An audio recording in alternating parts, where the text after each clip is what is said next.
Hi again, everyone, and welcome back. This is Misha's Prasad, where I am sharing my story, some fantastic hints and tips regarding nutrition, and of course, the lifestyle, all in accordance with Ayurveda.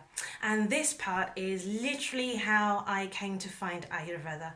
Usually, how I tell the story, how I've done it in my workshops in the past, and also when I meet people, I start with my husband because originally, although our spiritual journey together began much earlier, we looked for a cure for his broken back. He had tried Reiki, we were looking at yoga, and it was through yoga that we found Ayurveda. But for me, the story really begins as to when the digestive problems, where we can start to say when the health started to decline. And I, like many people in the West, I always had this beautiful notion that health declines just because you get old.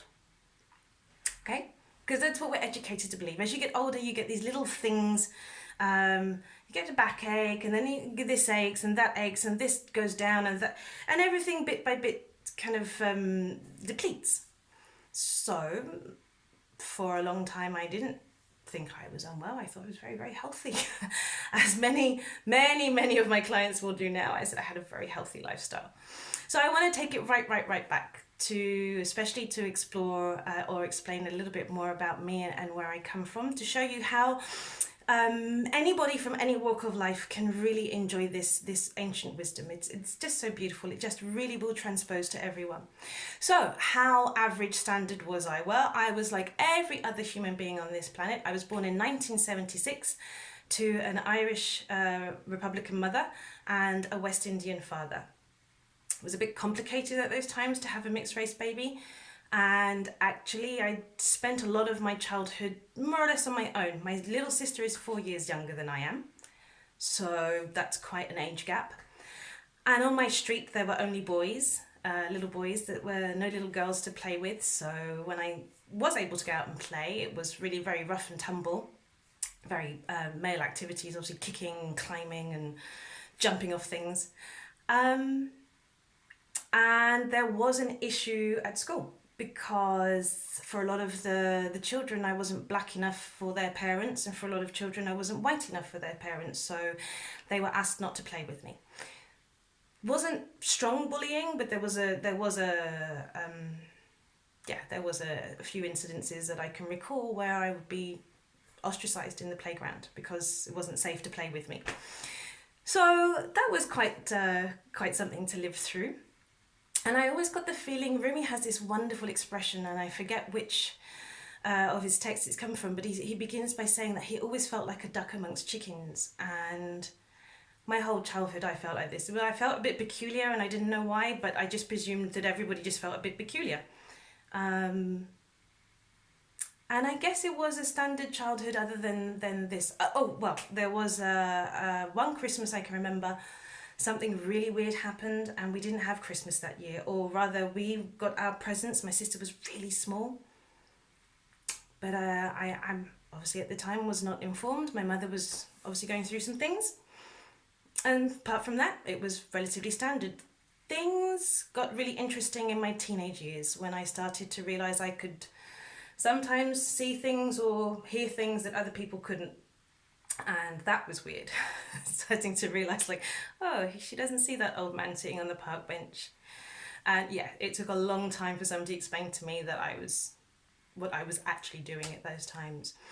My intuition was developing very, very quickly and very strongly. And I was one of the people that other people like to go out with, because I could very quickly sense if something weird was going to happen, or if a turn of events, if it was going to shift to a more negative setting. And so as a teenager, going out and drinking with my friends, we avoided all sorts of nasty incidences, one of which included a knife fight, and the other one was a shooting. Unfortunately, one of the few times I did ignore my intuition, I ended up with a very, very bad sexual misadventure, and a trauma resulted. Understandably then, I took myself on a very, very slippery and long slope down the vodka, brandy and whatever narcotic I could get my hand on route. whilst I tried to figure out what the heck was going on now. Because I come from a generation of people who don't talk about things. See, it was great that this new generation came that wanted us, the newer generation, to be able to talk about things and be free about things, but a lapsed Irish Catholic mother and a Methodist father doesn't lend easily to saying something happened to me. So I didn't tell anyone. I kept it to myself for so many years. But then, of course, this role of destruction happened. And even when I started repping in 2002, I came to Mallorca, I just kept drinking. And what a fantastic setting if you're on self-destruction row. It's great. You're a holiday rep. You don't sleep anyway. You're always able to get free drinks. Anywhere you go, somebody's going to give you a drink. So it was great.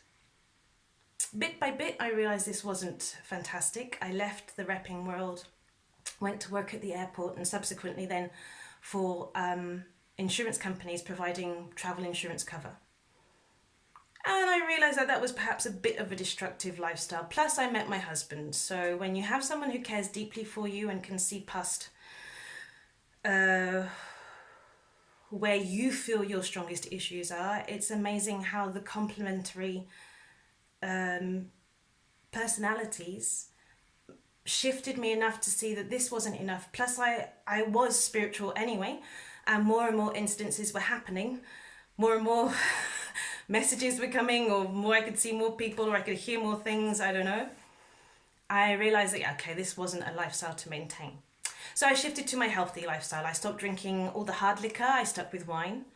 I started eating again, but this would be what I call the norm, okay, for this side of the world. I slipped into the pattern of at least I was drinking something in the mornings now, because I would routinely get up and not have anything for several hours. So I would get up and have coffee. And then I would have another coffee. And then another coffee. And then another coffee. I could have 5 coffees and not eat anything before 4 o'clock in the day. I smoke tobacco. I love tobacco. I am not going to tell you now I don't like tobacco. I would still smoke it now if I thought it had any health benefits for me. It's one of the ones I know I can feel it doesn't agree with me. But I would smoke. So coffee and tobacco, that was my breakfast and lunch. If I had lunch, it was always a takeaway. And normally I would go home and have dinner. And dinner was healthy. It was meat, yes. There was some starch, carbohydrate, either pasta or potato or something. And there was always salad or vegetables. And that was my healthy diet. Yeah, really good. And there was wine, because now I was working for a company where the people who are above you really do appear to be ruthless. They seem to have no moral value at all. And I am somebody who's not that way. I have the hugest heart. I give everything. I would give you everything. And so day by day, I was almost feeling like my soul was being destroyed by saying no to people who should have had the answer yes. But this was all about money. And it was dangerous. I was working in a job that actually really strongly was affecting me. And in Jamaica, we have a saying, when you don't listen, you must feel. So I didn't listen to my intuition back then, and I felt in the worst possible way that you can experience in this dimension. And I was about to do the same with the insurance company. And I got out in the end, not in time, ended up having a nervous breakdown because I didn't stop. So I wasn't eating the best things for me. I most certainly wasn't drinking the best things for me. I was smoking in place of providing myself with nourishment and nutrition. I was working 4 days on, 2 days off, including night shifts, okay? And I was working in an industry where somebody who is just that kind, giving and loving. So yeah, eventually, if you don't listen, you must feel, and my body shut me down, totally shut me down. I didn't even know I was having a nervous breakdown. My husband came in and found me sitting in my own waste one Easter. Before that, we had just been to India and we had fixed his back. I had had panchakarma and I had met the wonderful Dr. Shailesh.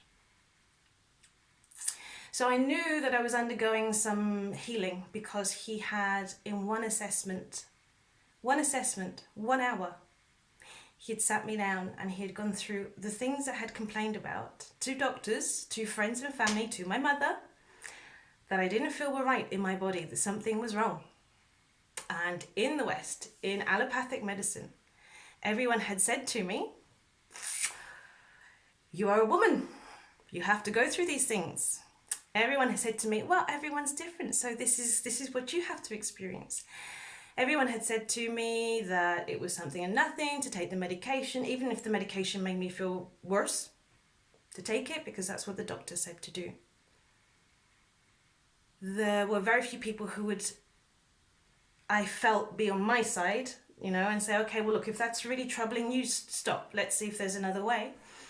And it was with delight, but also an absolute rage, that I sat and listened to somebody who did not examine me to begin with, but looked at my tongue and took my pulse and said, could you explain to me why you've had chronic back pain since your teenage years? What is wrong with your digestive system? Because you are full of gas. And why you've never had a normal period your entire life.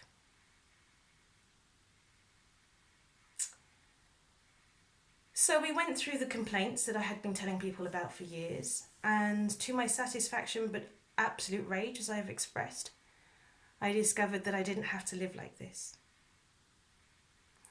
I discovered that the treatment was non-invasive, kind, gentle, and gave me energy and stamina.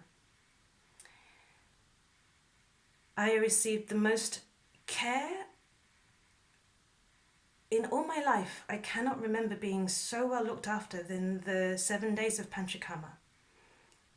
Not quite like being a baby again, because a baby doesn't appreciate really in full having, you have to grow up and live, and then that kind of returning to being a child, of not having to worry about anything. I didn't have to think about what I had to eat. Everything was taken care of for me, and it was wonderful. But what happened, and how I found my purpose in Ayurveda, is because when I got home, I was by myself again, in a world that didn't understand me. The duck walking around amongst the chickens. And it's not so easy to live this life. Those of you who've done retreats before, back in your house. It's not so easy to come home when there is no alarm, like you have, every day in India, 4 o'clock, the alarm would go off. So, I have to get up and go to temple. So for me, it was meditation, do the cleansing, everything, so on.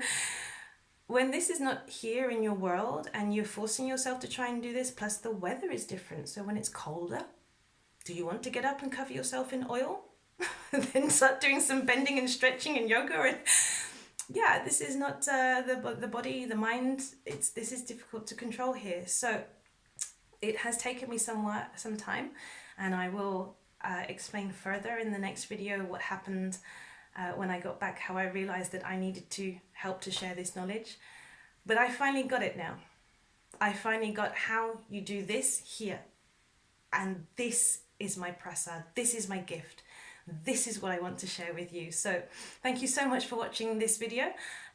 Join in for the next one when you find out when I got home, what happened with my big rebellion, what the full outcome of the breakdown, what happened to me after that, and when I decided enough was enough and I had to just start singing Ayurveda to the world. Until then, please enjoy your food, enjoy your life, stay happy, and we will see us soon.